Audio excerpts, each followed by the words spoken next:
This is just the beginning.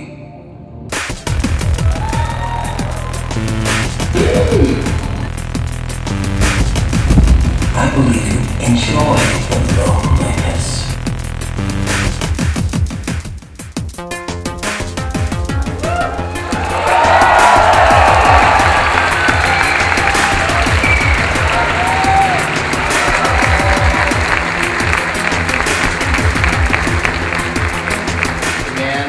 The voice, Captain Painway.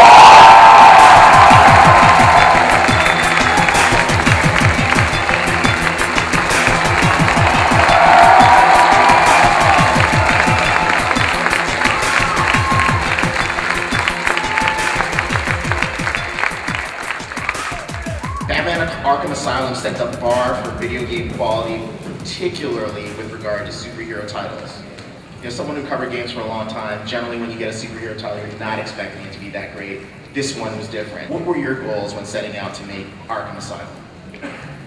I mean, when we started Arkham Asylum, the thing that we really wanted to push was to try and make the most authentic Batman game we possibly could. You know, at Rocksteady, we're just huge fans of Batman, so getting this opportunity to work on this game was phenomenal. You know, I've always said it's such a privilege to get to work on Batman, so those are all, our dual goals are always just to make a game that's really authentic, but something that's also really fun, and that's definitely something that we've tried to follow through to Arkham City.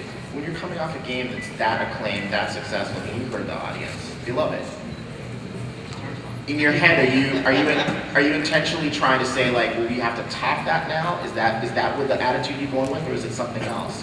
Yeah, I think at the end of Arkham Asylum, there's definitely things we didn't manage to do that we wanted to do. And so that's the next thing we're thinking work on next. Absolutely. It's sort of, you know, it is quite overwhelming, you know, like, you know, it's thanks to you guys and the response we got from you guys, it is quite daunting and scary. Yeah. Like, you know, but I think at the same time it really inspires us, because when we're working like in a bunker for 2 years, you know, it really inspires us to do, like, you know, for the last 9 months especially, it's been pretty crazy. We've been working weekends till 1 in the morning every day, and I think when we look at that and see that anticipation, it's something that definitely keeps us going. Yeah, it's like what you said once, it was like a mission to Mars. Like we go into this little bubble, and then 2 years later that comes again. Throughout that, we feel that kind of weight of expectation, and all we want to think about is how we make that authentic Batman experience. How big is the game world? What are the takedowns? How many new gadgets? From a stack perspective, what are we looking at here?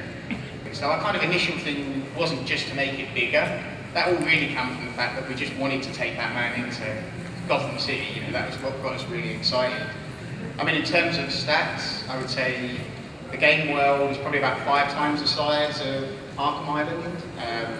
The play time to take down all the supervillains is over 30 hours, well over 30 It's really been something that we've been really passionate about. You know, we've doubled Batman's moves, doubled the number of animations, Doubled the amount of dialogue. the amount of dialogue that Kevin had to control. I'm surprised he can still speak.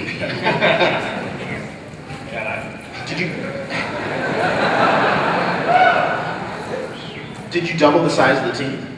We started Arkham Asylum with just under 40 people and finished it with just under 60 people, which is kind of relatively small for the size title it was.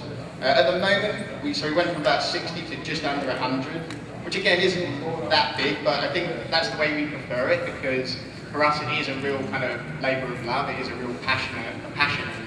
So we want to kind of keep it small enough that everyone can share that passion. Now, you talked about taking Batman out of Arkham and into the streets of Gotham. Is it accurate to say that sort of the genre change? Like, I mean, this is an open world game now. How do you go from making an acclaimed action adventure game to now taking on one of the most daunting genres out there next to MMOs? We kind of approached it with the same attitude, really, that we just wanted to make something that felt really handcrafted. Like, I think a number of open world games, as they expand into open world, tend to lose that detail and you kind of have a lot of sacrifices. And we sort of said up front that we don't want to do that. We want a game with all the care and attention of Arkham Asylum, but on just on a bigger canvas. So I think that was the main drive for us, was how do we take Batman into Gotham, but show that whole area that you can go to, fulfill that dream of gliding through the streets, diving and gliding down the back alleyways, having all of these supervillains in there and the way they bounce off of each other and the threats that Batman has to deal with. That was all what we really wanted to do. So we didn't really look at it as in terms of taking on open world games as much as just this game has to feel like Batman in Gotham City. That was our goal, and that was, I think, everything that we could do. And it's necessarily good.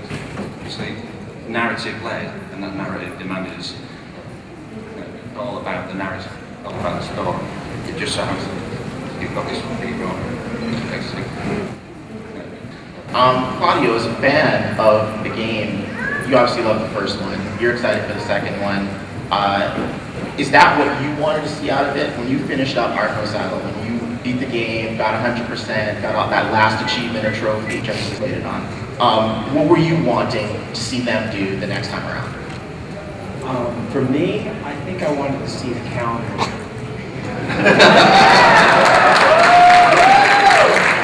No, I mean, I was so thrilled with the game that I just kind of wanted more, and I was hoping that you guys would, do a follow-up. I mean, in terms of like the details of video games and things like that, I mean, I like to play the campaigns. I like to go through the story, I'm, as a comic book writer, I mean, that's the most important thing, I think, is a strong story, and Arkham Asylum had that, and just wanted a kind of a follow-up to it. And I'm very excited and to play the next one for sure. I mean, when the opportunity came to be a part of the soundtrack, I mean, it was something that, for me as a fan of the character, I mean, I jumped. I mean, I was telling you guys yesterday in the morning, I mean, it took me a day and a half to create the song. I was so enthused, so yeah, I'm sorry, am I going? I think we're all fanboys a little bit up here. Now, the story doesn't write itself, renowned Batman writer Paul Dini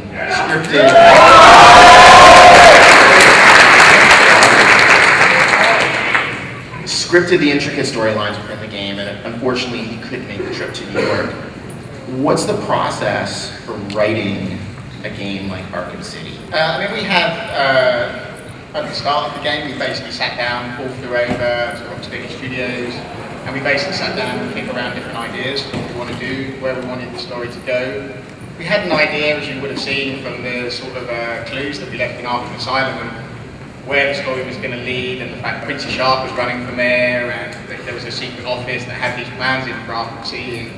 So we kind of had a broad outline for where we wanted to go. We kind of knew the main story beats, and then Paul came over and we worked out all the main details, and also some guys from DC as well, who I've got to say have been phenomenal with us. They give us a ton of support, and you hear sometimes that working on licensed games is difficult, but working with those guys, honestly, it's brilliant. They always come to us with ideas, and it's been, really between us, between DC, between Paul Dini, throwing ideas around for the story and getting all the characters people want to get, and just tell a great Batman story. That's kind of where we always start. Kevin, what's the importance of having someone like Paul involved? Yes, sir. Paul was there from the beginning, and he was one of the original inspiration. So his involvement in this game was fundamental in terms of, I think one of the most important things about Batman is the relationship between the audience and the story. There is an incredible degree of loyalty from the audience. You understand Batman better than I do.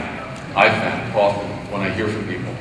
And I think there's a connection between the audience and Paul. You know, there are these certain people who were in the original group that there's such loyalty to, because there's just a connection between them and the audience. And Paul is one of those people. What would you say is particular about, say, delivering lines that Paul has written versus, you don't have to name names, don't want to get anyone in trouble, but lines that may come from other writers? What's unique about what he brings to the table? What Paul understands about Batman is everything about Batman comes from those very deep wounds that he went through as a child. And I think that's why the audience relates to Batman so well. Everybody's got a public face and a private face. Everybody does. And in Batman, it's manifested. He's the embodiment. He takes that to a whole different level. And the private face is that wounded kid who lost his parents and is taking on the world to avenge them and to correct those mistakes. Paul goes to that place with every story. He goes to that basic truth of the myth. You know what I mean? So, given how closely you've been involved with Batman now, I mean, in terms of experience, it's pretty much Paul, Bruce Timm, and you. Where does Arkham City fit in terms of advancing the Batman myth? What does it add? What's cool about it is it takes it to a new technology. It's just bringing it into a new, realm. But it's the same story. It's the same myth. It's the same ethos. It's just in a new format. And it's an interactive format with the audience. So it's kind of ideal because this has always been a story that so involves the audience. So I think it's kind of ideally suited to this. No. And the graphics in this are phenomenal. I get too excited.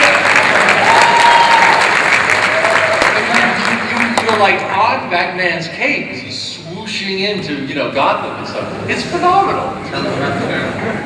And the sound quality. That brings us to an interesting point. The rogues gallery in a game like this is really large. And did you have to narrow it down? Was there the temptation to throw in everything? We start honestly by just writing the story. Because Batman is the world's greatest detective, so we're starting by writing a kind of mystery story that's going to unravel. And we're picking the characters. We're just incredibly fortunate to have this amazing rogues gallery. I don't think anyone matches Batman rogues gallery. And we're picking the characters that best test and torment Batman in really interesting ways. So I think it gives us, we are honestly like kids in the candy shop. We just get to pick this tremendous selection of villains. And the other thing is we don't want to put them in just for the sake of it. We want to put them in because they justify their position and role in the game. They've got to say something interesting about Batman. For us as well, Batman's relationship with these villains is kind of what defines him. That other superheroes, I guess, are sometimes about the spectacle, but Batman is very much about the personal. And I think that gives us this opportunity to pick all these different villains who kind of touch him and have this relationship with him in different ways. So that's how we kind of pick them. I think, because of the size of the game, you are going to get a bigger cast of characters, and you are going to get enough time to interact with them properly and see their stories develop. So it's one of the great things about our medium. Nick, you're responsible for the whole audio aspect of the game, the sound effects, the Foley, and the music in the game. How do you tie that in, the detective aspect of Batman? Certainly on the music side, we tie it in, I guess, in the simplest way, it's a story about Batman. So we don't have hundreds of themes for the music. We have our Batman theme, which then evolves and changes as the story evolves and changes.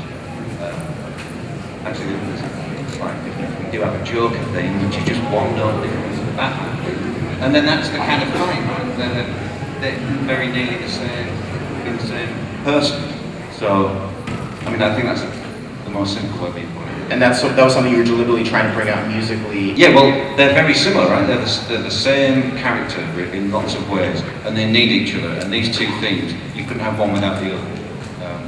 So there's a kind of symbiosis between the two, as there is between the actual characters. Likewise, the Catwoman theme is the Batman theme upside down. We keep it unified as one thing, because it is one story. And did you know that you were going to approach it like that from the beginning, or did that emerge over time? No, I planned it that way from the start. I mean, I planned it when I was 7. Were there any particularly challenging sounds to create for any of the films? In the comic book, it's a sound bubble, that kind of thing. They had a bit easier compared It's to harder than that.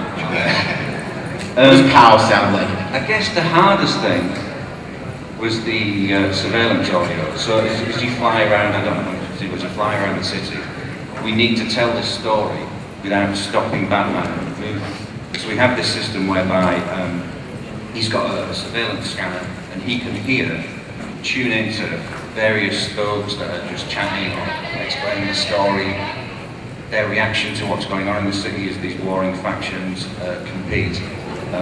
Getting that to work was the most challenging thing, I think, by far. Yeah. Just getting the balance of, because we wanted to have this open city, but at the same time, we wanted you to hear everything that was going on, to feel what it was like to be Batman, to be plugged in to what everyone was saying, to get hints and tips, feel how the story was evolving because of your action. So, but also there's that danger of information overload, so we spent a lot of time trying to get the balance of those things.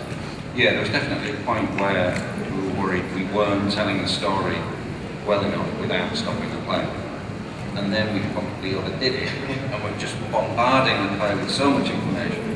It's very difficult to really understand what's going on and which were the important bits. So then we dialed it back.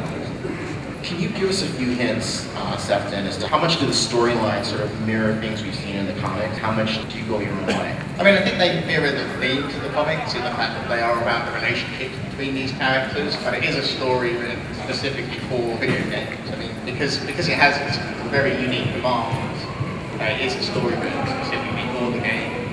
I mean, the characters themselves, because we have this setup of Arkham City, which is basically this walled-off huge district of Gotham, a maximum security prison. Because we have this setup, we wanted to put these supervillains in there, and sort of kind of the idea that we had is that if you put all these people in one place, what Strange was expecting to happen was this place to fall apart. This place to be completely and utter chaos. It will actually happen as a kind of social order for people to survive. They had to join Joker's gang, and they had to join Penguin's gang. Two-Face has come in recently, and Two-Face is trying to recruit his gang. So you've kind of got this dynamic of these people fighting against each other. And as well as that, then you've got people like Zaz in there, a serial killer. What's he doing in Arkham City, and how is that working? And basically, the only person who's really standing in the way of any of these people getting what they want is Batman. So Nick, as a music guy and an audio guy, what's it like to go to work on the Warner Brothers Foley stage? Oh, it's a real privilege. Everyone we work with there is all absolutely at the top of their game. It's fully recording, or we spend a day recording guns on the Warner lot. It's a real honour, and we just go and just envious and steal what we can. Any idea, and these guys that do it for years and years and years. What were some of the more surprising or unique effects that you can tell us about that you created audio-wise? Well, I guess certainly the one we spent longest on, sound design-wise, is we call it internally the wachomp, which is when you dive off a building. Officially, it's called the plate glider open. As soon as your plate opens, you fly. So you wachomp. So that's what we call it. Everyone, let's all together. Wachomp. It sounds a bit better than that. We spent ages on that because it's such a kind of iconic sound, and that's, visually it's obviously really iconic. As Kevin said before, it's just so important that it sounded great, and that we didn't overdo it, and that it was more intense if you were chonking off the top of a really high building. Because if you were chomp off a chair, you probably don't want to be. How did you know when you finally had the right wachomp? I don't know if I do. We try our best. It is literally taken away from you. There isn't a point where you go, I'm perfect, this thing is perfect. It's just at some point we're out of time. We could be working on it forever. We could endlessly tweak those things. Arkham City for this year is the Batman event for the year, and there's a lot of other stuff that's sort of feeding into it and tying off. It's the movie in previous years. This year is the game. You've got the Arkham City comic book, which tells the story of, tells the story of what happened between Arkham Asylum and Arkham City. You've got the action figures from DC Direct. You've got various things from Warner Brothers Consumer Products. Batman Year One DVD, which comes out the same day as the game. Make sure you get both. So my first question to you was about sort of being a fan as a player. What was it being a fan and working on the game? How did you approach it? Well, you know, when Blaze, my manager, had contacted me and said that there was this opportunity to create a song for the soundtrack, and you know, I jumped on it immediately. You know, my wife and I were actually taking a trip into Manhattan. And, you know, I was like, I don't want to waste any time like working on this. Like, this means a lot to me. It's my chance to kind of write essentially a story, you know, about the character, and the song's premise is really about that kind of duality between the Joker and Batman.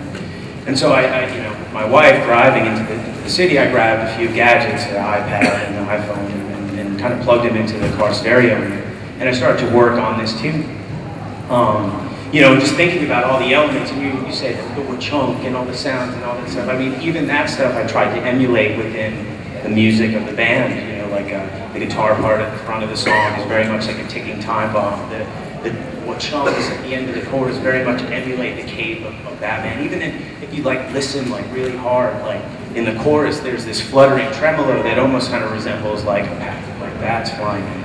I mean, just everything. I mean, I was so excited that you know, I had the song done in about a day and a half. Like I said earlier, and, I mean, I took pre-existing footage of the game and like created a trailer out of it to make sure that, you know, though I knew ultimately it wouldn't be in the game, that, you know, a listener and a fan of the game could kind of draw that imagery into their mind as they listen to the song. You know, for me, you know, again, I love Batman. I also think, you know, there's no other rogues gallery that you're saying that matches his. You know, and with the song Deranged, you know, I wanted to explore the idea of a lonely existence for Batman should he lose that rogues gallery. And I don't know, you know, I explored it coming from the Joker's perspective, and I just had so much fun with it. Like I don't know, I mean, I write in a very conceptual manner when it comes to my band, but to be allowed to do something like this, I mean, you know, I got to pay tribute and respect to a character that I grew up with and like has always been there. You know, even, oh, I'm gonna cry. Why am I gonna cry?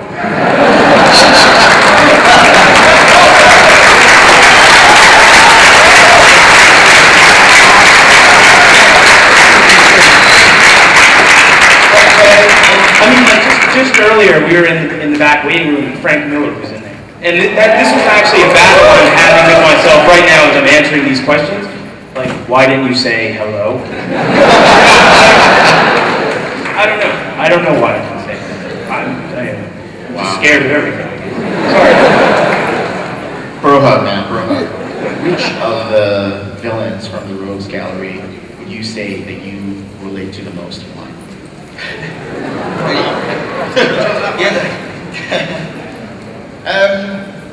I think one of the long question.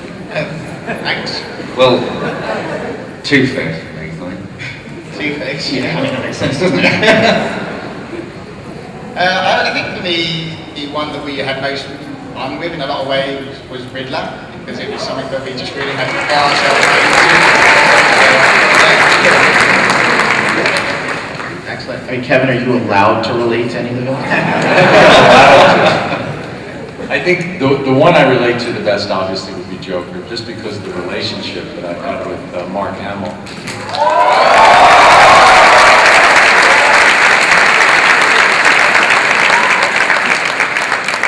You have to give it up for Mark. He's a wonderful actor. And, you know, we've both been involved in it for 20 years. So we have such a relationship. And like you were saying, there's sort of a symbiotic relationship between Batman. They do sort of need each other to exist in a way. So, excellent. Claudio?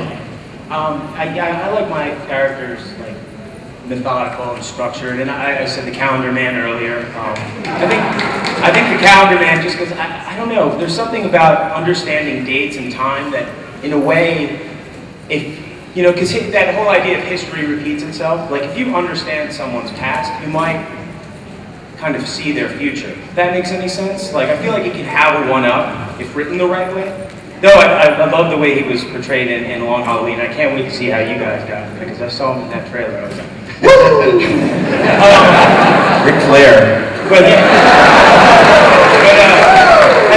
Riddler as well. I mean, you know, life poses like one tremendous question, you know, and here's this character that's all he does. And, you know, that's just perplexing in itself to have to go, you know, try to solve a mystery and yet question after question. I mean, that would drive me insane. Yeah. Excellent. Let's get a couple of questions from the audience. First question. Hi guys, I just wanted to say I love what you did with Arkham Asylum and obviously Arkham City. My question is for Kevin. Basically you said that the voicing over for video games was 10 times harder than voicing over for animated series. But what did you enjoy more doing, or the outcome more of? Oh, I love doing the game. Ching ching.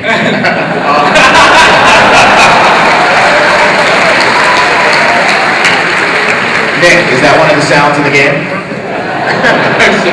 It's one of his sounds. No, they're just very different experiences. And I'm not just being diplomatic. I really love doing both for different reasons. They're so different. Just have a question for Claudio, quick. Been a fan since second stage. I know that when you write for Coheed that you tie a lot of personal experience into your writing. Did any of that come out in writing Deranged? Yeah, sure. I mean, but I think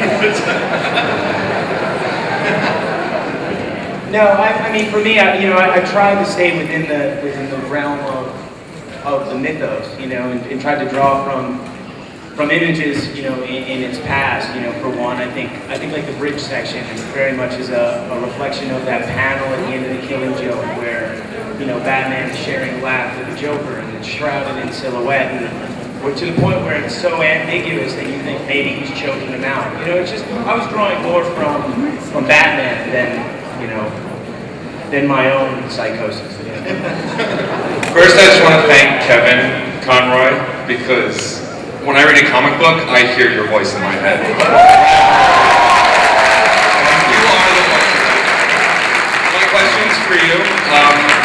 Voicing Batman as long as you have, and creating this like synergy between everything, between video games and cartoon movies. Was it your pursuing it that kept you involved, or did it come back to you every time? Do you know why? I mean, it's interesting. The live action Batman, the studio made a very conscious choice to always have different actors interacting with Batman, which is a very interesting idea, to see different people, what they would bring to the role, and not have one person feel locked in.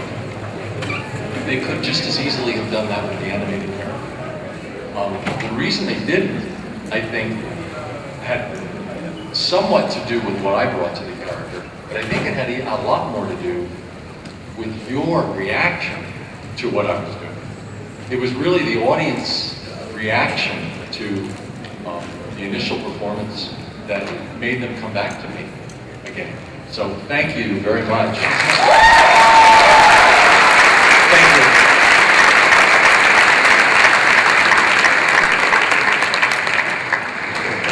And we have one last question over here before we get to something Oh my very God, special. that's so much pressure. Mine's short. Mine's for Kevin, obviously. No. What's your feelings on Christian Bale's portrayal?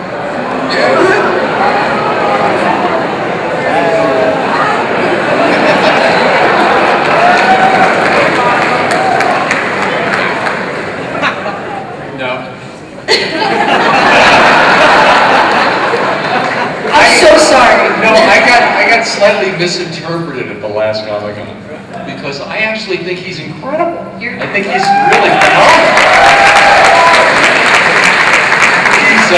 he's kind of a definitive Batman for the live action Batman.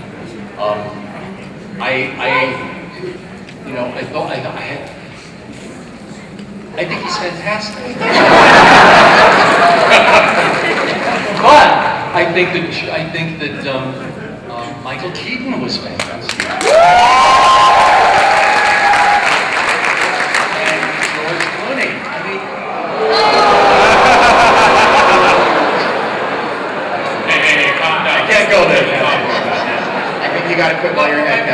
My point is that everyone brings something different. You know, there are lots of different ways to play there are lots of different ways to play the role.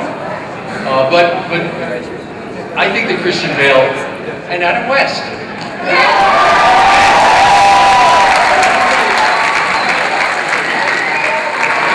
Let me tell you something. That guy is a gentleman.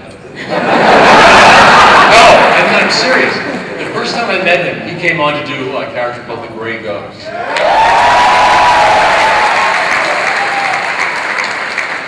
And, you know, up until then, he was the only one who'd done Batman, until I came.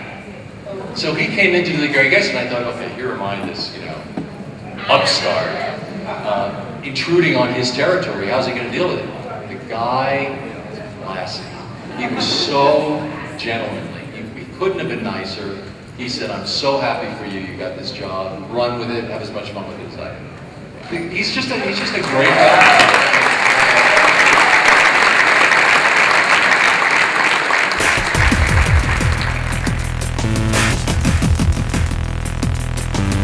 You cannot stop me. Soon I will command forces beyond your comprehend.